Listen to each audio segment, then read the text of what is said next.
the Bot Whisperer from BattleBots. I have the pleasure tonight to bring out all of the nut winners that have ever won a giant nut at BattleBots in the revision season that we've sort of had since ABC and Discovery. But I want to take a quick moment to sort of go down my own memory lane. Is 40 years ago, in this same space, probably just a little back there, myself and Greg Munson, the co-creator of BattleBots, were here to see Van Halen right where you guys are sitting. And for me to now be here on this stage, you know, life is weird. That's all I have to say is life is weird. I want to bring up Paul Ventimiglia with a 3-time winning champion, first winner of BattleBots with Bike Force.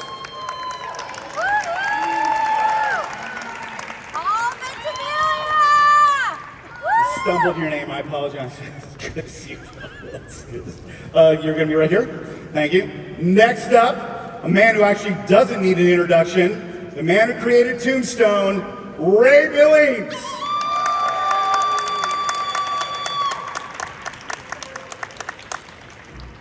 Big bolt. He's got a big bolt. Getting heavy? They do. As we get older, they just get heavier. One of the co-captains from New Zealand, Nick Mabey from Ed Gang.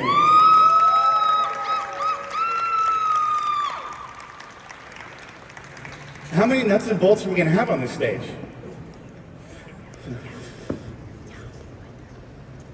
And then finally, sadly we don't have Jameson Go, who was the last winner with Sawblaze, but I have the 3 people that helped bring about the robot tantrum. First, Aaron Hill.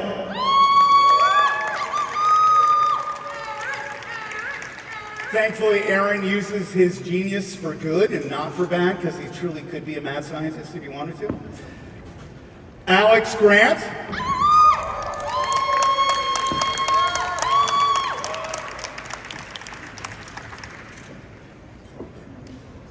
And finally, the incomparable Ginger Smith.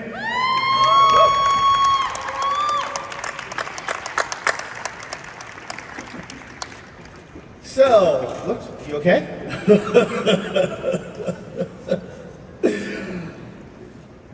Paul, it's been a while since you've competed. You've won 3 nuts in the first 4 years of BattleBots that happened with the revision with ABC and Discovery. What were some of the things that allowed you to win that often, that many times? What did you do differently from everybody else? Is this on? Is this on? There you go. That's a good question. So by 2015, I had already been competing for 15 years. 2000 is when I built my first BattleBot. And so I would say it's not luck, there's tons of experience there. Maybe if you're watching home on TV, it looks like these are new teams. They're saying, here's a rookie team. Often those teams have been around for a long time. And we're doing nothing grossly different. We're doing a lot of the same things, but certainly our team has a lot of experience on it. My teammates are also experienced robot competitors and other robotics competitions. And I would say my biggest passion in the world is really these engineering robotics competitions. So I think about it a lot. When I was younger, sometimes 24 hours a day, like you can't get it out of your head. And so we were just really putting best principles, applying nothing too crazy, and executing it really well. So to win, you need a good design, but you need to also execute it well, and then also you need all the luck at the event. You need all those factors combined, so that's why at the high level there's a lot of luck involved. We're all using a lot of the same parts and putting in the same effort, and any of the robots are capable of winning. But you're usually trying very hard to make luck the smallest percentage of that big equation. Design, driving, all those things are really the key to this. That you want as minimum as possible.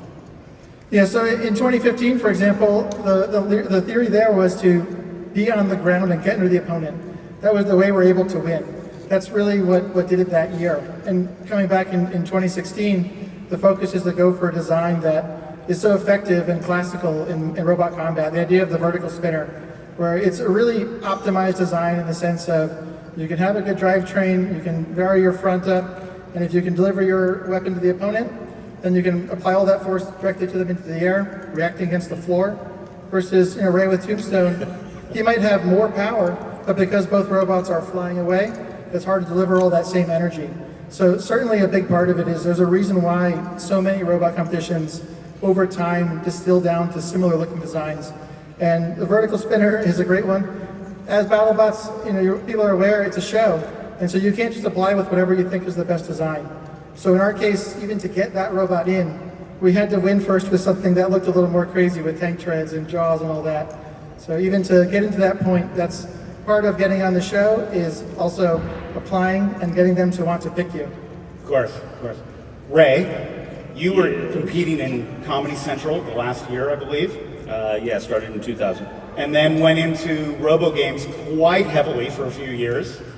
Yeah, a lot of time competing in between those eras, and a lot of victories, a lot of losses. So all learning experiences to get to where we were when we came back.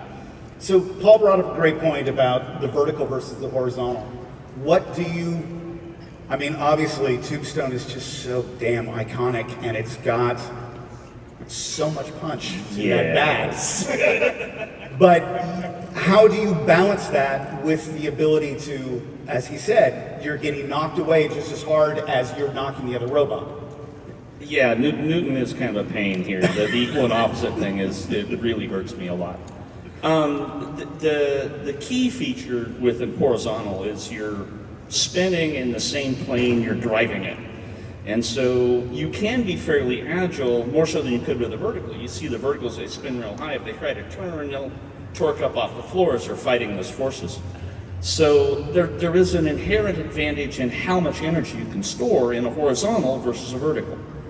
But then the other side of that is trying to deliver all that energy, because you're going to bounce off the way. And so the trick is to try to just make the robot as dependable as you can. You need to be able to give that hit over and over again and hope that you last longer than the guy that you're beating up on. And for the first few years, I was doing real good at that, but they keep building tougher robots and making it harder. So I'm going to have to hit them harder next time. I don't know.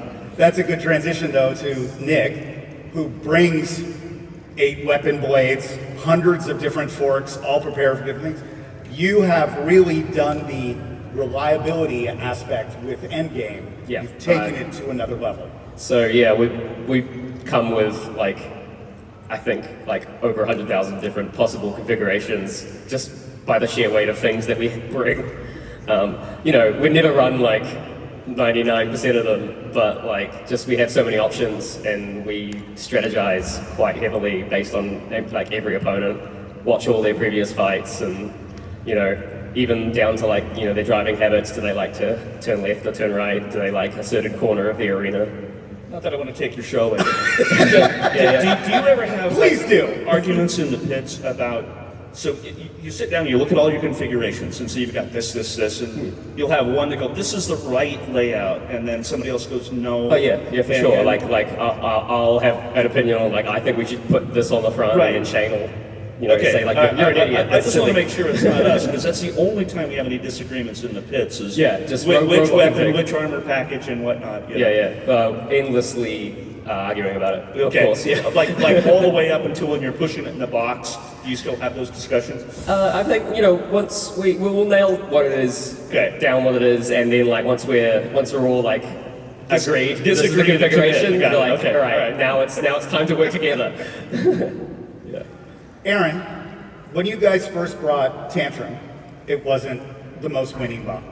You were having a hard time getting Tantrum. You came with a very new concept, the fact of spinning the weapon and then punching. I mean, you added complexity to when you want to get...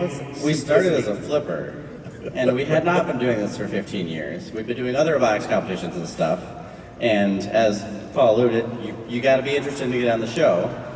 So we had a flipper robot that really hated its life, was not ready, and luckily enough, at the very end of that season, got to get hit by Ray a few times. And you get to learn things when people beat you up. And came back from that one, and then 2 seasons later, it's top 4, and it's okay, and then next season, take it home.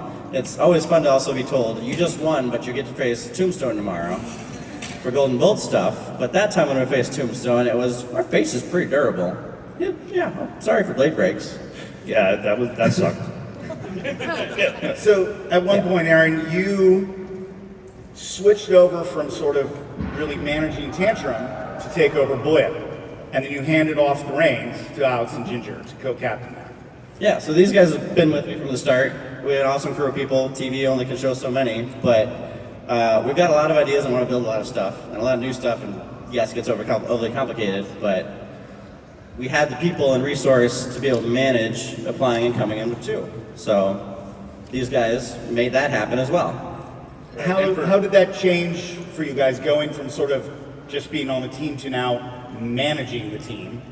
It was a transition, and just for reference too, we have about 15 to 20 people, depending on like where people are at in their lives at any given time, with seems reasonable.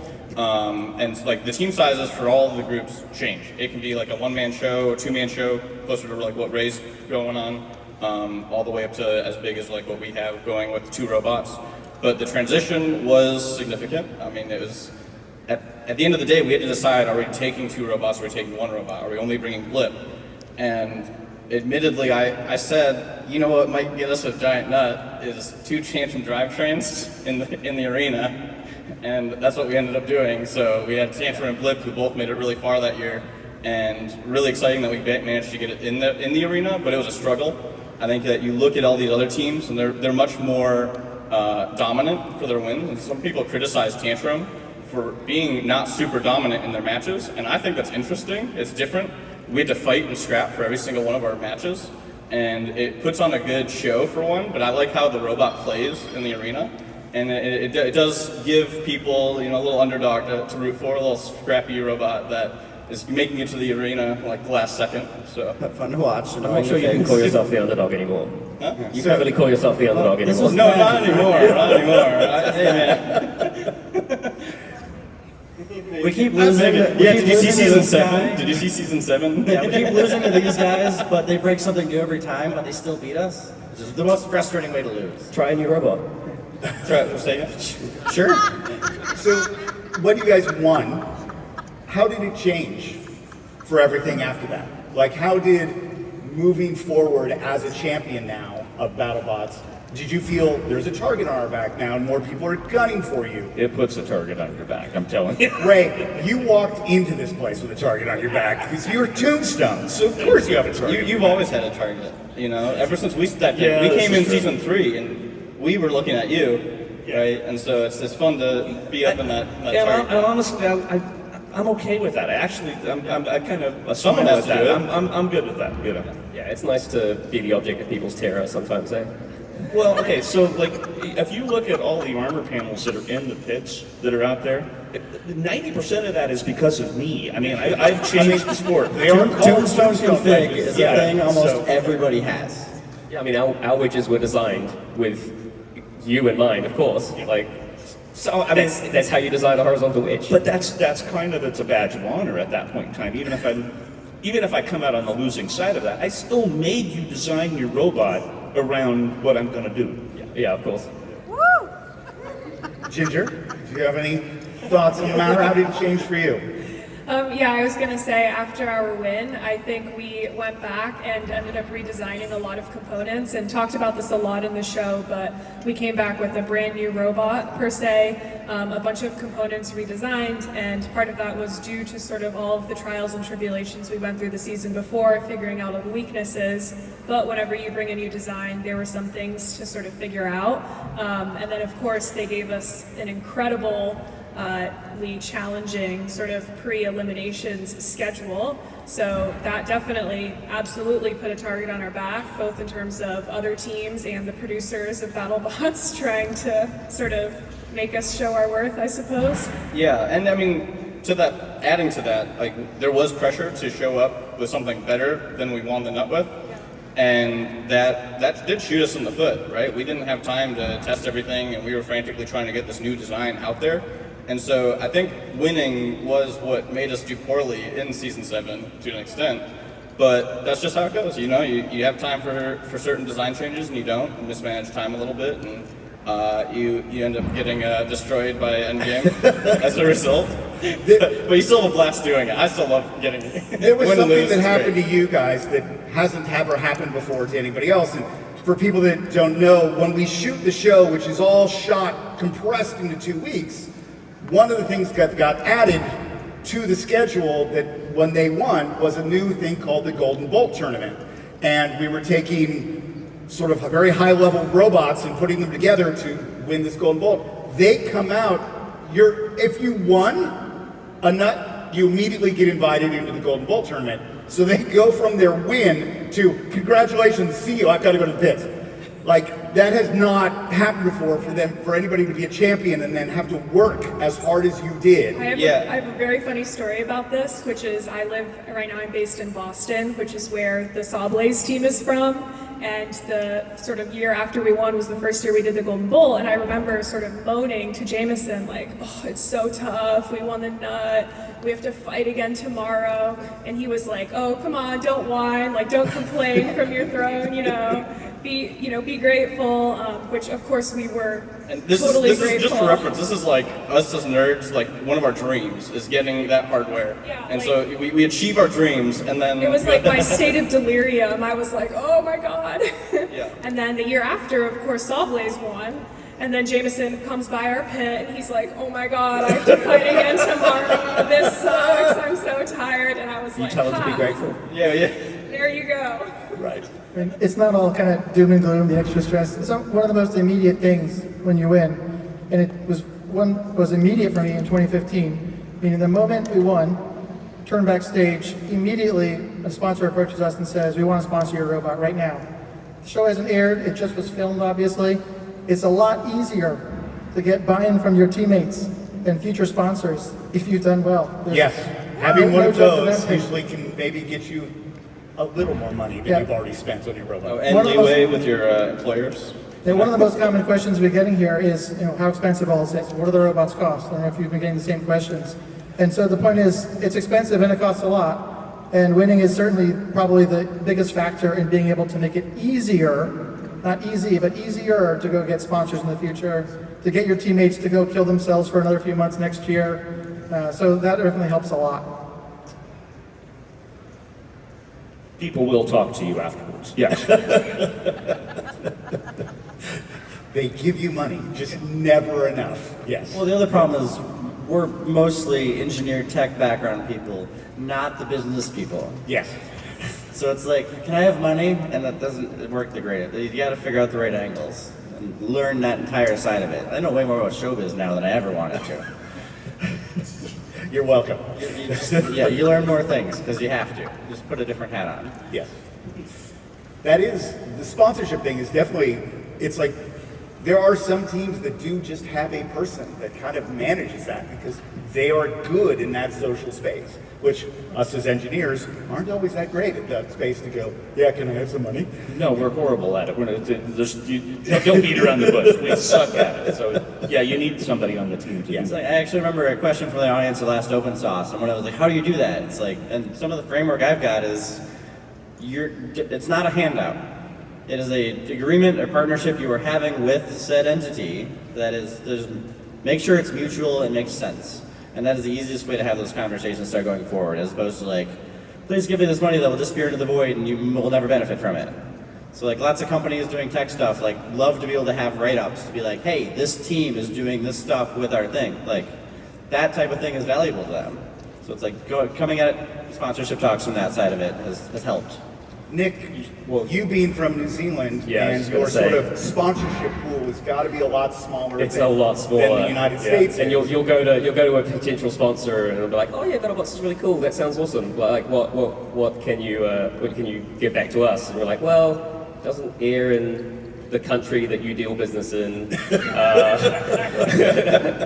But I don't know. Robots are cool. Is that enough? For some companies, it is enough. Like we have a couple of our sponsors that we got on after winning the nut that are our like best sponsors now, and they just do it because they love it, and they basically ask nothing back from us, which I'm so grateful for. You can get like more like you go to trade shows for them. You can do show, local stuff for them as a business. And if you make sure you let them know that, I'll bring the robot to your trade show. Yeah, or something like and that. we have And that's a done big that. thing. We do offer that, but like it's can only get you so much money. Yeah. Yes, take everything you can get. I remember those days. Like, sure, you can put a sticker on my robot. Please, give me some batteries. That would be great. Yes. How to phrase this? Ray, stop. You make me laugh, and I won't be able to think of the right question. Let us in on it. Hold it together, Peter. So, as an elite group of champions, how do you found it changed anything within the rest of the BattleBots community? Did it change anything in your personal relationships with any people? It made it harder to walk up to random other robot people and immediately start talking about robots. So I'll go to like Norwalk Havoc and HRL events, and people are like, I'm like, do you want to talk about robots? I'm like, I want to talk about robots. So it's like figuring out how to get through that. I'm like, okay. I'd like to say, people will say, oh, you've done this thing, you've been on TV, are you famous? No. I know that I'm not famous because I'm not recognized in random places, but in certain areas, at certain times, like I go to a First Robotics event, not even at Open Source, they go to like a robot event and they're, wow, this is so cool, or it's an honor to meet you. It's very special. So it feels like the right level of door opening if you need or want it to, in terms of if you meet someone and you talk about something you've done and they say, what do you do? And you say, oh, have you ever heard of the show BattleBots? And they go, yeah, I've heard of it. It works out really well in those cases, but also in the sense of, maybe Ray gets recognized on Home Depot. I do not. So it's pretty lucky in my sense that I don't have any of the negative aspects of it, but I would say all of the positive aspects that when you go to these events, you do get a lot of respect and recognition, and it's pretty flattering, exciting, and cool. And it's really weird to be on the other side of it. When I was a kid, and I go to year 2000, Peter Abramson, oh my God, I'm so excited to meet you. This is so cool. You have no idea who I am until maybe 10 years later, and it's pretty interesting to see that full circle from my perspective. I'm right there with you. Like, people come up to me and, you're on television, I'm not famous. I am not famous, please. But to us, you are. I'll take it. I'm famous. You are famous. Of all of So the funny part is people will look at you and you can tell they recognize you, but they don't know where from. And those are hilarious, okay? Because they'll say, well, hey, did you used to work at so-and-so? No. Are you friends with so-and-so? No. So sometimes I'll play with them for a while. Sometimes I'll just let them off the hook. So I'll say, well, you ever watch BattleBots? And I had this lady that had watched the first few seasons where I was clearly the bad guy on the show, right? Said, you ever watch BattleBots? She goes, we didn't like you. Right? She was embarrassed, just really embarrassed because she her immediate reaction was to tell me that they didn't like me, and of course that wasn't really how she felt, but bought into the bad guy image on the show. I laughed for a week on that, It's like, did you respond with a cackle? Yeah, absolutely. Yeah, okay. On brand. Perfect.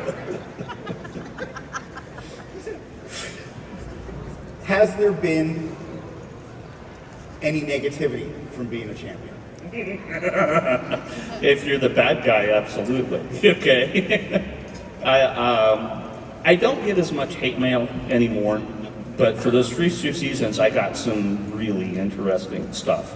The fun one was where somebody had found videos of my previous robots at RoboGames, and then was accusing me of stealing the design for Tombstone. Okay, and so it took a little bit of convincing to talk this random internet guy into the fact that no, I built those robots. That last rights and I'm surprised you Tombstone bought are it. the same body, but yes. Just let him think that. You're right. I should have just let. I couldn't let it go. I couldn't. Fair enough. You know. Sure. I mean, you're not the only one that has got hate mail. Yeah, like we bet. got like a bunch after winning. People weren't happy. Likewise. Yeah, I mean, it's been interesting. I think, like I said earlier, it's like we had to scrap for every win. And so when that happens, you go to JD's, and sometimes you don't go the way that you think it goes, or as a viewer, right? Especially, like you don't read the rules intimately. And so when the JD goes away that you don't think it should go, and we had a few of those in our championship run, And so it upsets some people. Well, the funny part is they get mad at you Yeah, for I the didn't make judge's the decision. rules. It's not like you I just didn't fight make your the fight. rules. You didn't do anything. I just want to fight my robot. I just want to fight my robot, and that's what we did. We came back, and you just gotta keep your chin high, and just show back up. It's like, all right, well, deal with it. We're back. And those armchair engineers that always tell you what you need to improve or what's better, or what's bad about your robot. And I'm just like, don't worry, I don't like it more than you don't like it. We're gonna make it better. Yeah, Ray, put wheel guards on, would you? Wheel guards, yes, I definitely need that. You're correct. That should be my response to everybody that emails me. Why don't you have wheel guards? You are correct. I should follow your advice. Should follow your advice. Put a gun on it, put wheel guards, yeah. I remember getting a ping from Osmond at one point in time going, I want to design a robot made by the internet. Can you help? As far as just taking every internet comment and trying to put them all into one robot. And I replied, no, I want to do well. Because this was season 4 before we had done anything good. It's like, we're going to focus on that first. No, I am not helping make double flipper saw blade, circular saw, clamper, crusher robot. With fire. Flamethrowers, It's that taser. pyramid shaped and jumps. No, I'm not. What about now? Still no. Still no. We have a general rule. I mean, Alex goes and one builds flamethrowers, but stupid thing per robot is our general rule. That's how we try to limit it. I have made it my new mission to try to make an effective flamethrower. So I'm trying to make the internet proud. And so we've been melting a few robots at the small weight classes. So we are getting there. It'll be a while before we get to guns and tasers, but It is impressive, by the way. It's nice. It's called Dutch oven, if you want to look it up. well, I can't thank you guys enough for coming up on stage with us and being able to have this conversation. So, thank you all for showing up and being here to see us. Please stay tuned for Math Science, I think it is. Math Science panel at 3:15. And hopefully they'll be able to step down there and you can get a quick shot of them and their giant nuts. And bullets. I had to say it. Shout out to my wife Tina, here to see in the front row. Hi, Tina. Hi, Terry. Hello. Thank you, guys.